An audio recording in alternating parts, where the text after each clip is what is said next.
छत्तीसगढ़ के उप मुख्यमंत्री विजय शर्मा ने नक्सलवाद के खिलाफ राज्य सरकार के कठोर रुख को दोहराया। कहा, बस्तर में शांति और विकास सुनिश्चित करना सरकार की प्राथमिकता।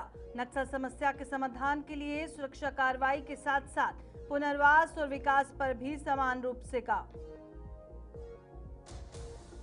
दुर्ग में डीपीटी योजना से श्रमिकों को सीधी सहायता। अमोदा अफीम खेती पर सख्ती, बुलडोजर कार्रवाई। बाहरी तस्करों को नहीं मिलेगा राहत। स्थानीय किसानों की जमीन लेकर की जा रही थी अवैध खेती। आत्मानंद स्कूलों में प्री प्राइमरी बंद करने पर सियासत। कांग्रेस ने सरकार के फैसले को बताया गरीब विरोधी। सुशील आनंद शुक्ला बोले, गुणवत्तापूर्ण शिक्षा से वंचित करने की साजिश। स्कूलों में फंड और सुविधाओं की कमी का आरोप। नमस्कार, छत्तीसगढ़ का ये बुलेटिन देख रहे हैं आप और मैं हूं प्रियंका गुप्ता आपके साथ। तो चलिए शुरुआत करते हैं खबरों की। छत्तीसगढ़ के उप मुख्यमंत्री विजय शर्मा ने नक्सलवाद के खिलाफ राज्य सरकार के कठोर रुख को दोहराते हुए कहा कि बस्तर में शांति और विकास सुनिश्चित करना सरकार की प्राथमिकता है। उन्होंने कहा कि नक्सल समस्या के समाधान के लिए सुरक्षा कार्रवाई के साथ साथ पुनर्वास और विकास पर भी समान रूप से काम किया जा रहा है। शर्मा ने नक्सलियों से हिंसा का रास्ता छोड़कर सरकार की सरेंडर नीति का लाभ उठाने और मुख्य धारा में लौटने की अपील की। उन्होंने कहा कि जो नक्सली आत्मसमर्पण करेंगे उन्हें सरकार की पुनर्वास योजनाओं के तहत अवसर दिए जाएंगे ताकि बस्तर क्षेत्र में स्थायी शांति और विकास का मार्ग प्रशस्त हो सके। संभाग मुख्यालय में बस्तर में 108 नक्सली पुनर्वास कर रहे हैं। इन पुनर्वास करने वालों में डीवीसीएम लेवल के 6 नक्सली हैं। इसमें इनके जो कंपनी प्लाटून कमेटी मेंबर्स होते हैं वो भी डीवीसीएम लेवल के होते हैं, वो 3 और हैं। पीपीसीएम है वो भी डीवीसीएम लेवल के होते हैं, मतलब 8 लाख के इनामी होते हैं, उनकी संख्या 18 है। एरिया कमेटी मेंबर हैं 23 और पार्टी मेंबर है 56। इस तरीके से 108 कुल नक्सली, जिन पर कुल इनाम जो की राशि जो है वो 3,95,00,000 है, ये सब आज पुनर्वास कर रहे हैं। और इस पुनर्वास के साथ साथ जो सबसे महत्वपूर्ण बात है, छत्तीसगढ़ के शिक्षा मंत्री गजेंद्र यादव ने दुर्ग में श्रमिक कल्याण डीबीटी योजना की सराहना करते हुए कहा कि अब हितग्राहियों को साइकिल या फिर सिलाई मशीन की जगह सीधे खाते में राशि दी जा रही है। उन्होंने बताया कि 2008 में उनकी सरकार ने भवन एवं अन्य निर्माण कर्मकार कल्याण मंडल का गठन किया था और अब मुख्यमंत्री विष्णुदेव साय के निर्देश पर डीबीटी के माध्यम से मदद की जा रही है। दुर्ग जिले में ही 10 करोड़ से अधिक राशि ट्रांसफर हो चुकी है। वहीं पे अमोदा गांव में अफीम खेती के मामले में मंत्री ने कहा कि बाहरी तस्कर किसानों से जमीन लेकर अवैध खेती कर रहे थे। इस पर सख्त कार्रवाई करते हुए खेतों पर बुलडोजर चलाया जा रहा है और दोषियों को बख्शा नहीं जाएगा।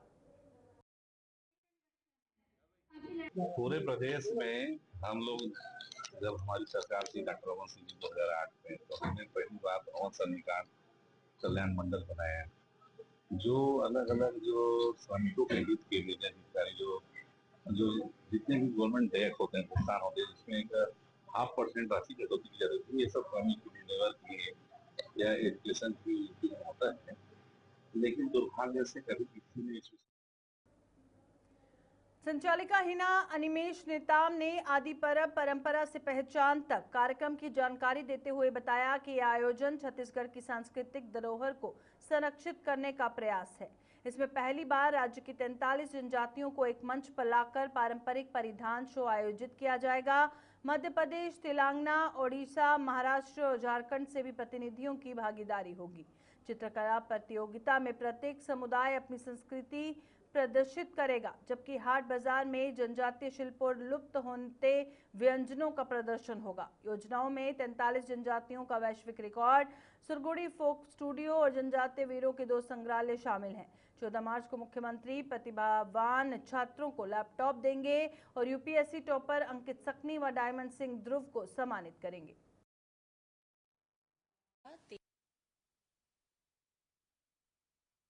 चित्रकला प्लस परिधान शो, और सबसे अच्छी बात ये है इसमें कि हम 43 जनजातियां जो है छत्तीसगढ़ की, हम उनको एक साथ इस मंच पे ला रहे हैं।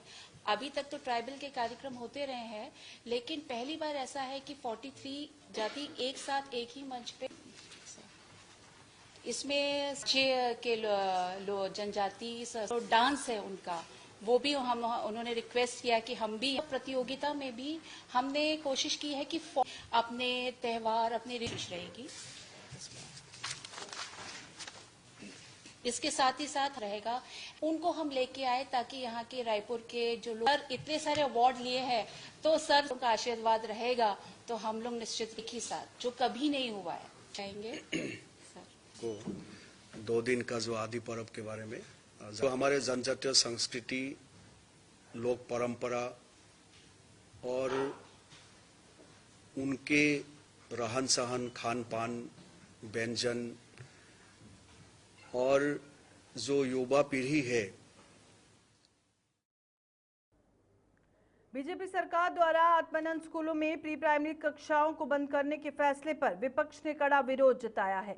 कांग्रेस के संचार प्रमुख सुशील आनंद शुक्ला ने इसे गरीब और मध्यम वर्ग के बच्चों को गुणवत्तापूर्ण शिक्षा से वंचित करने की साजिश बताया।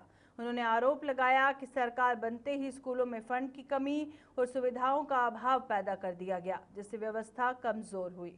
शुक्ला ने कहा कि आत्मानंद स्कूलों की शुरुआत का उद्देश्य जरूरतमंद बच्चों को बेहतर शिक्षा देना था, लेकिन अब सरकार के फैसले से हजारों बच्चों का भविष्य प्रभावित होगा। कांग्रेस ने इस निर्णय को तुरंत वापस लेने की मांग की। जनता पार्टी की सरकार बनने के बाद से ही आत्मानंद स्कूल को बंद करने का षड्यंत्र भारतीय जनता पार्टी ने रचना शुरू कर दिया था।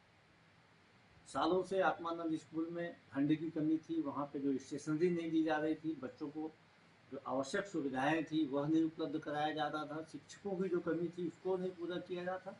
अंततः आज विधानसभा में इन्होंने घोषणा कर दिया कि आत्मानंद स्कूल में प्री प्राइमरी की कक्षाएं अब बंद कर दी जाएगी, नया एडमिशन नहीं होगा। इस सरकार का षड्यंत्र है। छत्तीसगढ़ प्रदेश कांग्रेस कमेटी के अध्यक्ष सुशील आनंद शुक्ला ने धर्म स्वतंत्र विधेयक 2026 को लेकर राज्य सरकार की मंशा पर सवाल उठाए हैं। उन्होंने कहा कि यह विधेयक केवल राजनीतिक स्टंट है और जनता का ध्यान असली मुद्दों से भटकाने की कोशिश की जा रही है। शुक्ला ने कहा कि राज्य में पहले से ही धर्मांतरण को लेकर कानून मौजूद है और ऐसे में नया विधेयक लाने के पीछे सरकार की नीयत पर संदेह होता है। उन्होंने सरकार से पूछा कि पहले बने कानूनों का सही तरीके से पालन क्यों नहीं हो रहा। कांग्रेस ने आरोप लगाया कि सरकार इस मुद्दे को राजनीतिक लाभ के लिए उछाल रही है।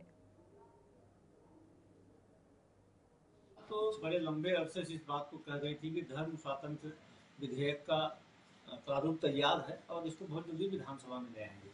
अंततः अब जाके मंत्रिमंडल से उसको अनुमोदन मिला है और विधानसभा में विमर्श के बाद जब यह कानून के रूप में लागू होगा और सरकार उसका कितना पालन करवाती है, उसके बाद ही इसकी सार्थकता समझ आएगी। भारतीय जनता पार्टी की सरकार वास्तव में धर्मांतरण के नाम पे सिर्फ राजनीति कर रही है। कानून तो बहुत पहले से बना हुआ है, अविभाजित मध्य प्रदेश के समय से कानून बना हुआ है। उसके बाद एक और कानून छत्तीसगढ़ में बना था जिसकी आज क्या स्टेटस है कोई बताने के लिए तैयार नहीं। तो नया विधेयक बना के विधानसभा।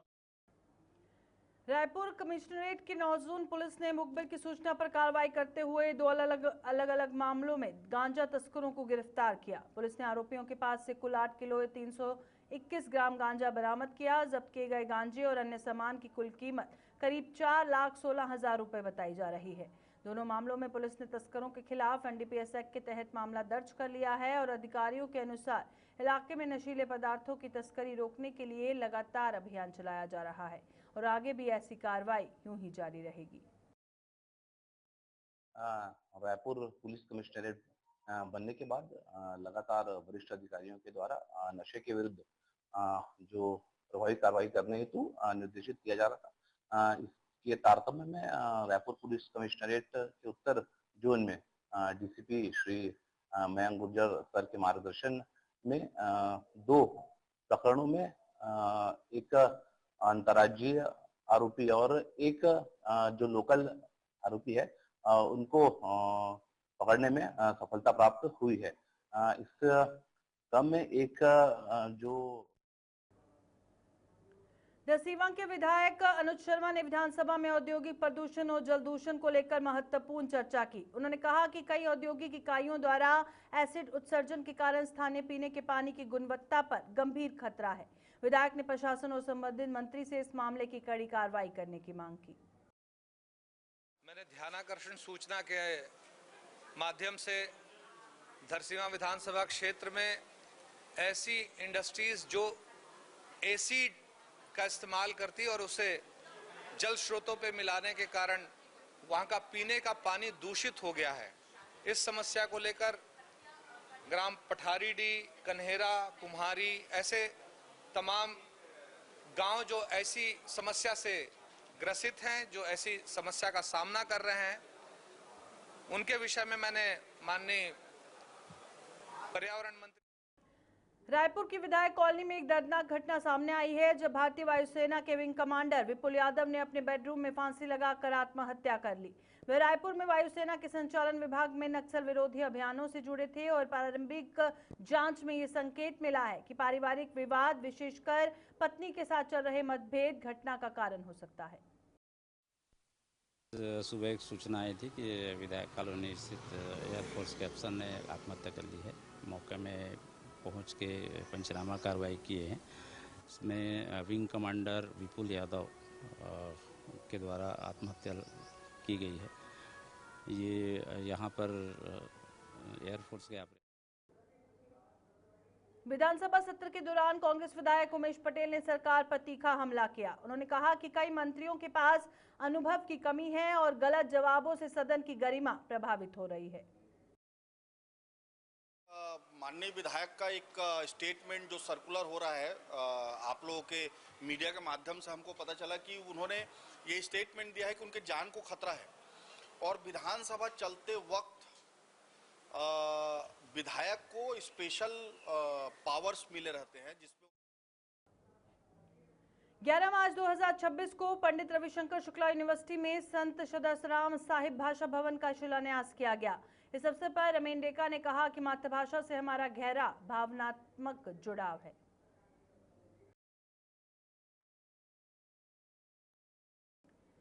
रायपुर कमिश्नरेट पुलिस की anti crime and cyber unit ने गुम मोबाइल बरामदगी अभियान में बड़ी सफलता हासिल की है। मार्च 2026 को टीम ने लगभग 20 लाख रुपए कीमत के 100 गुम मोबाइल फोन बरामद किए।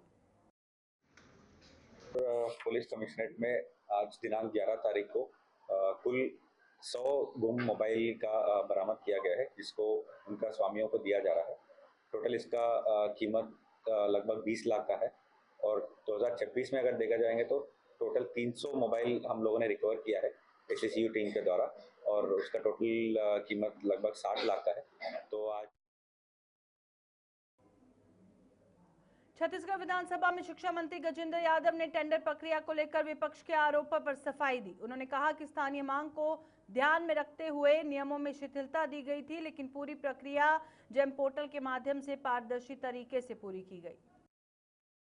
लगातार हम देख रहे हैं कि लगातार पश्चिम बंगाल में ममता बनर्जी की जो सरकार है वो संविधान से हटकर देश के लोकतंत्र के खिलाफ वो काम कर रही है। जो महामहिम राष्ट्रपति महोदय है वो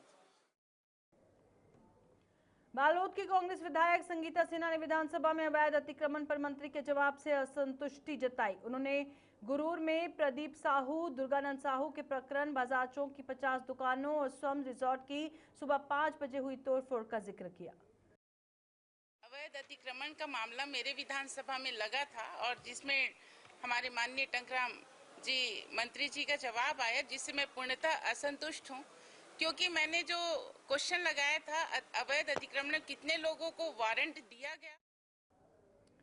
छत्तीसगढ़ के खाद्य नागरिक आपूर्ति एवं उपभोक्ता संरक्षण सचिव रीना बाबा साहेब कंगाले ने मंत्रालय महानदी भवन में बैठक के बाद कहा कि राज्य के सभी 5 एलपीजी बॉटलिंग प्लांट और 3 डिपो में स्टॉक पर्याप्त है। उन्होंने बताया कि घरेलू गैस सिलेंडर नियमानुसार वितरित हो रहे हैं।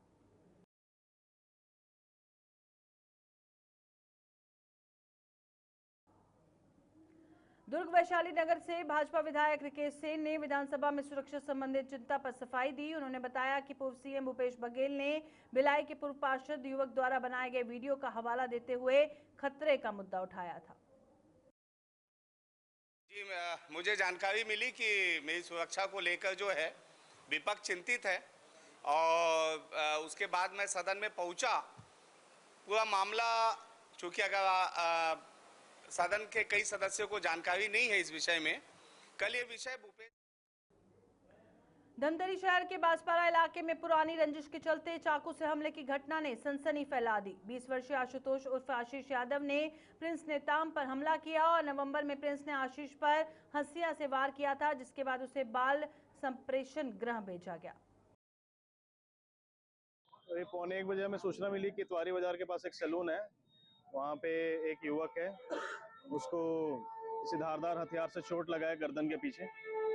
तो मौके पर हम गए, मौके पे जाकर के पूछताछ की, पता किया। अभी श्री राम हॉस्पिटल आए हैं, जो आहत युवक है उसकी इलाज चल रही है, यहीं पे ऑपरेशन किया। छत्तीसगढ़ के इस बुलेटिन में फिलहाल इतना ही। दीजिए इजाजत, नमस्कार।